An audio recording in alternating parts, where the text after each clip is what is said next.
யோசிச்சு பாருங்க, 1000 வருஷத்துக்கு முன்னாடி இப்போ இருக்கிற மாதிரி பெரிய பெரிய மெஷின்ஸ், கிரேன்ஸ் எதுவுமே இல்லாத ஒரு காலத்துல மனுஷனோட கற்பனைக்கே எட்டாத ஒரு பிரம்மாண்டத்தை கட்டியிருக்காங்க. அந்த ஆச்சரியமான கதையத்தான் நாம இன்னைக்கு பார்க்க போறோம்.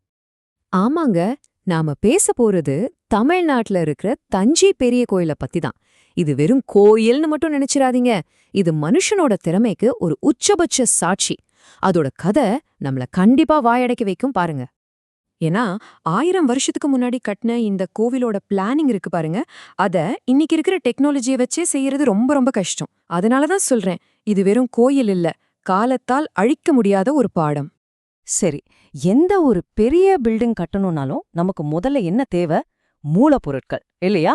ஆனா இங்கதான் கதையில ட்விஸ்டே ஆரம்பிக்குது. மிகப்பெரிய சவாலே அதுதான். இந்த கோவிலோட மிகப்பெரிய ஆச்சரியமே இதுதாங்க. இது முழுக்க முழுக்க கருங்கல்லால கட்டப்பட்டது.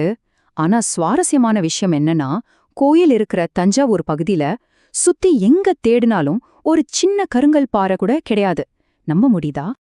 அப்போ இல்லாத ஒரு கல்ல எங்கிருந்தோ கொண்டு வந்தது ஒரு பக்கம்னா, அவ்வளவு கடினமான கருங்கல்ல எப்படி இவ்வளவு துல்லியமா பெர்ஃபெக்ட்டா செதுக்குனாங்க?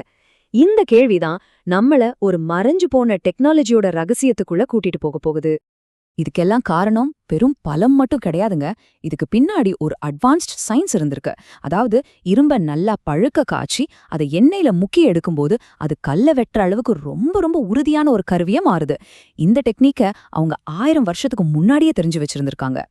சரி, எப்படியோ கல்ல கொண்டு வந்தாச்சு, செதுக்கியாச்சு. ஆனா இது எல்லாத்தையும் விட ஒரு இமயமலை மாதிரி ஒரு பெரிய சவால் காத்துட்டு இருந்துச்சு.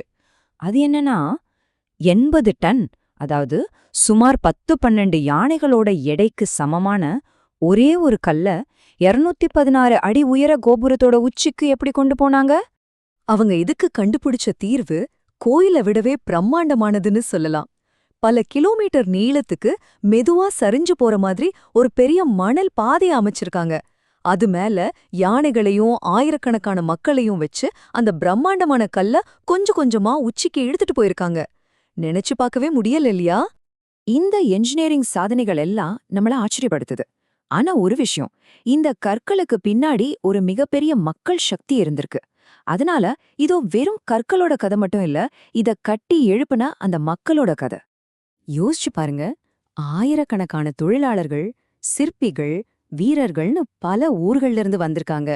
இத்தனை பேரையும் ஒரே இடத்துல வச்சு எப்படி மேனேஜ் பண்றது? அவங்களுக்கு எப்படி சாப்பாடு, தங்கறதுக்கு இடம் எல்லாம் கொடுக்கறது? அப்போ நீங்க வெறும் கோயில மட்டும் கட்டல, அது சுற்றி ஒரு குட்டி நகரத்தையே உருவாக்க வேண்டியிருந்தது. அதனால இது வெறும் ஒரு கன்ஸ்ட்ரக்ஷன் சைட் கிடையாது. பல்லாயிரம் பேருக்கு சாப்பாடு, தண்ணி, தங்குறதுக்கு வீடு, உடம்பு சரியில்லைன்னா பாக்குறதுக்கு மருத்துவர்கள், ஏன் அவங்களுக்குள்ள சண்டை வந்தா அதை தீர்த்து வைக்கிறதுக்கு ஒரு நீதி அமைப்பு வரைக்கும் எல்லாமே இருந்தா ஒரு முழுமையான சமூகமா அது செயல்பட்டு இருக்கு. இந்த வேலையில மனுஷங்க மட்டும் இல்ல, அவங்களுக்கு உதவியா ஒரு பெரிய விலங்கு படையே இருந்திருக்கு. பளு தூக்க யானைகள், வண்டி இழுக்க மாடுகள், பொருட்களை கொண்டு வர குதிரைகள், கழுதைகள்னு அதுகளுக்கும் சாப்பாடு, தண்ணி, அதை பாத்துக்க ஆட்கள்னு ஒரு பெரிய சிஸ்டமே தேவைப்பட்டிருக்கு. சரி, இவ்ளோ பெரிய இன்ஜினியரிங், பல்லாயிரம் மக்களை நிர்வகிக்கிற ஒரு பெரிய நிர்வாகம், இது எல்லாத்தையும் ஒன்னா சேர்த்து வழிநடத்தின அந்த மூளை யாருடையது? யாருடைய விஷன் இது? அந்த மாபெரும் தலைவர் மாமன்னன் ராஜராஜ சோழன் தான். அவர் ஒரு ராஜா மட்டும் கிடையாது, சொல்லப்போனா அந்த மெகா ப்ராஜெக்டோட சிஇஓவே அவர்தான். எந்த கல்லை எங்கிருந்து கொண்டு வரணும், வேலையாட்களுக்கு என்ன பாதுகாப்பு, அவங்க குடும்பத்துக்கு என்ன வசதின்னு சின்ன சின்ன விஷயம் வரைக்கும் எல்லாத்தையும் அவரே பிளான் பண்ணி நேரடியா கவனிச்சிருக்கார். அதோட இது வெறும் சோழ நாட்டு ப்ராஜெக்ட் மட்டும் இல்ல. பாண்டிய, சேர, சாளுக்கிய நாடுகள்ல இருந்து திறமையான ஆட்களை வர வச்சிருக்கார். ஏன், கடல் தாண்டி இலங்கையிலிருந்து கூட ஆட்களையும் பொருட்களையும் கொண்டு வந்திருக்கார். சொல்லப்போனா இது ஒரு பன்னாட்டு முயற்சி மாதிரி. ஆனா ராஜராஜ சோழனோட உண்மையான புத்திசாலித்தனம் என்ன தெரியுமா? இந்த கோயிலோட கதைய 1000 வருஷம் கழிச்சும் நம்ம பேசுற மாதிரி செஞ்சதுல தான் இருக்கு. அரசர், அவங்க குடும்பம், தளபதின்னு பெரிய ஆட்கள் பேரு மட்டும் இல்ல, தச்சர், சிற்பி, நடன கலைஞர்கள், என் கோயில கூட்டி பெருக்குனவங்க வரைக்கும் இதுக்காக உழைச்ச ஒவ்வொருத்தரோட பேரையும் கல்வெட்டுல செதுக்கி சரித்திரத்துல அவங்களுக்கு ஒரு நிரந்தர இடத்தை கொடுத்துட்டார். இது எவ்ளோ பெரிய விஷயம் பாருங்க. கோயிலுக்கு உள்ளே இருக்கிற ஓவியங்கள் இன்னொரு ஆச்சரியமான ரகசியத்தை சொல்லுது. மூலிகைகள் பூக்கள்னு இயற்கையான பொருட்களை வச்சு செஞ்ச அந்த பெயிண்டிங்ஸ் 1000 வருஷமான பிறகும் இன்னைக்கும் அப்படியே இருக்கு. ஆனா நம்ம வீட்டுக்கு அடிக்கிற நவீன பெயிண்ட் 10 வருஷத்துல மங்கி போயிடுது.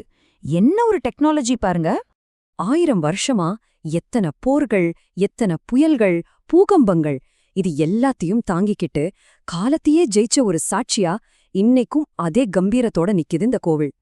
அதனாலதான் இது வெறும் ஒரு ராஜாவோட கனவு மட்டும் இல்ல, இது ஒரு மிகப்பெரிய நாகரிகத்தோட கூட்டு முயற்சி.